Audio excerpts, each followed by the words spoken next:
1947 সালের 15ই আগস্ট দেশ স্বাধীন হয়েছে, চারদিকে আনন্দ মিছিল। কিন্তু আপনি কি জানেন, স্বাধীনতার প্রথম দুদিন মুর্শিদাবাদে উড়েছিল পাকিস্তানের পতাকা আর খুলনায় উড়েছিল ভারতের তেরঙ্গা। হ্যাঁ, ঠিকই শুনছেন, যে মুর্শিদাবাদ 70% মুসলিম অধ্যুষিত ছিল তা আজ ভারতের, আর যে খুলনা হিন্দু জনসংখ্যা ছিল সংখ্যাগরিষ্ঠ তা আজ বাংলাদেশের। কেন অদল বদল হয়ে গেল এই দুটি গুরুত্বপূর্ণ জেলা?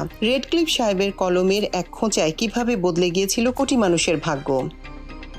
মুর্শিদাবাদ বাংলার ঐতিহ্যের প্রাণকেন্দ্র। পরিসংখ্যান বলছিল এই জেলার 70% মানুষ মুসলিম। লজিক অনুযায়ী এটি পূর্ব পাকিস্তানের অংশ হওয়ার কথা ছিল।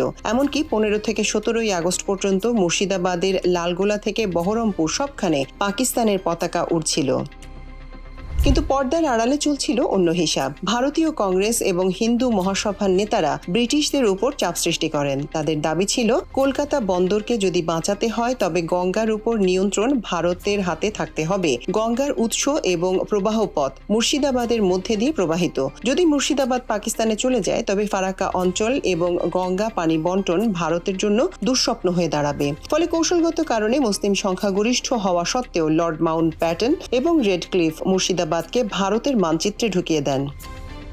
এবার আসি খুলনার গল্পে। 1941 সালের আদমশুমারি অনুযায়ী খুলনায় হিন্দু জনসংখ্যা ছিল প্রায় 52%। হিন্দু মহাসভার নেতারা নিশ্চিত ছিলেন খুলনা ভারতেই থাকছে। এমনকি 15ই আগস্ট খুলনার মিউনিসিপ্যাল পার্কে ভারতের পতাকা উত্তোলন করা হয়েছিল। কিন্তু 17ই আগস্ট বিকালে যখন সীমানা চূড়ান্ত ঘোষণা করা হয় তখন দেখা গেল খুলনা পাকিস্তানের অংশ।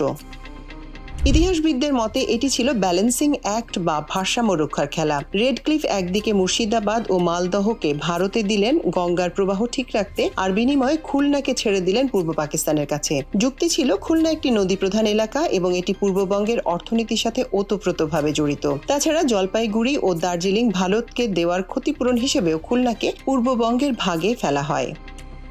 প্রশ্ন জাগতে পারে, আমাদের নেতারা কি চুপ ছিলেন? আসলে সেই সময় সীমানা নির্ধারণ কমিশন বা রেডক্লিফ কমিশন এতটাই তাড়াহুড়া করে কাজ করেছিল যে তারা স্থানীয় মানুষের আবেগ বা ভৌগোলিক বাস্তবতা বোঝার সময় পায়নি। ব্রিটিশরা চেয়েছিল দ্রুত বিদায় নিতে। অনেকেই বলেন এটি ছিল মুসলিম লীগের রাজনৈতিক ব্যর্থতা। আবার অনেক ঐতিহাসিক মনে করেন কলকাতা বন্দরকে সচল রাখতে মুর্শিদাবাদকে ভারতের কাছে দেয়াটা ছিল ব্রিটিশদের দীর্ঘমেয়াদী পরিকল্পনা, যার ফলে সিরাজউদ্দৌলা স্মৃতি বিজড়িত মাটি চিরতরে বাংলাদেশের হাতছাড়া হয়ে যায়।